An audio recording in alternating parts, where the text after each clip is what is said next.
Baiklah, kita lanjutkan sekarang pada kajian tentang komunisme.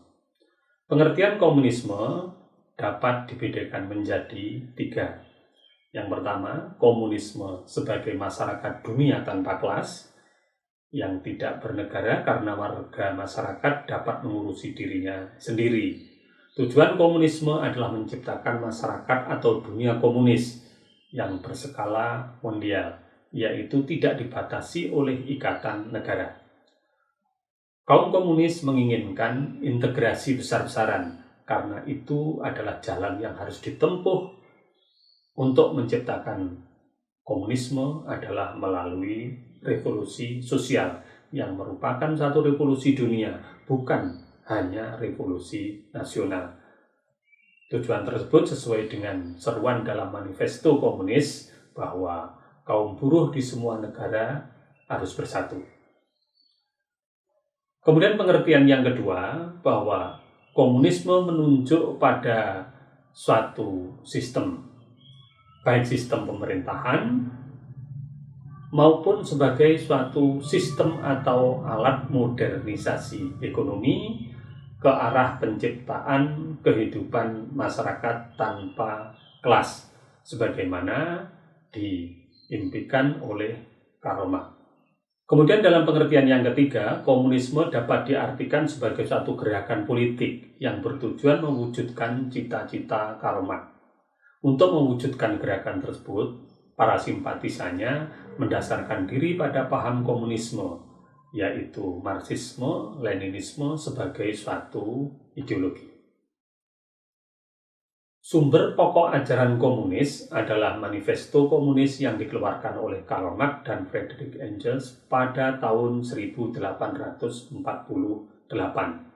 Manifesto tersebut akhirnya mengalami satu penafsiran yang berbeda-beda antara beberapa pendukung, dan karena itu maka di dalam konteks ideologi komunis, khususnya di bidang sosial ekonomi, di beberapa negara yang menggunakan ideologi komunis mempunyai satu penafsiran dan latar belakang yang berbeda-beda.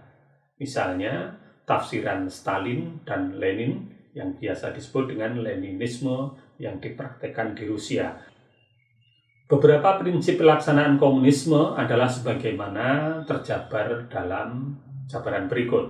Yang pertama adalah sistem totaliter. Kemudian di dalam menjalankan kekuasaan, pemerintah komunis menganut sistem totaliter. Karena itu, segala bidang kehidupan, baik bidang ekonomi, politik, agama, sosial budaya, pendidikan, ataupun bidang-bidang yang lain diatur secara sentral dan terpusat oleh pemerintah yang mengatasnamakan negara. Akibatnya, hak individu banyak yang tidak diakui.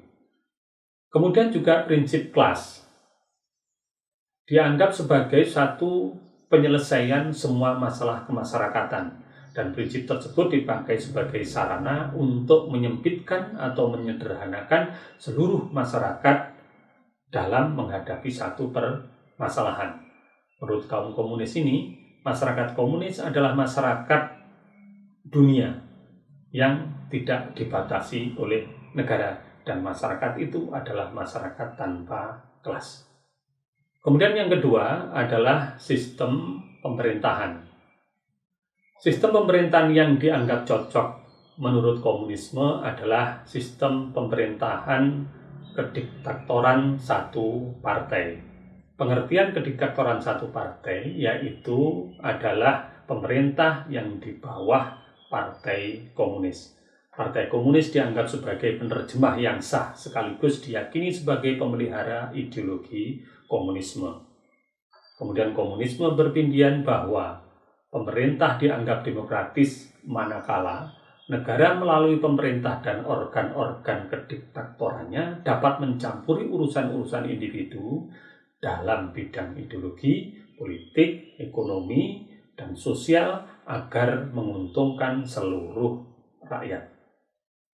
Sistem perekonomian negara-negara komunis mengklaim bahwa negara adalah penguasa mutlak di dalam kehidupan bidang ekonomi, Karena itu hak-hak perseorangan dan swasta atas alat-alat produksi tidak diakui. Kalau toh mungkin ada pengakuan, itu hanya terbatas sekali.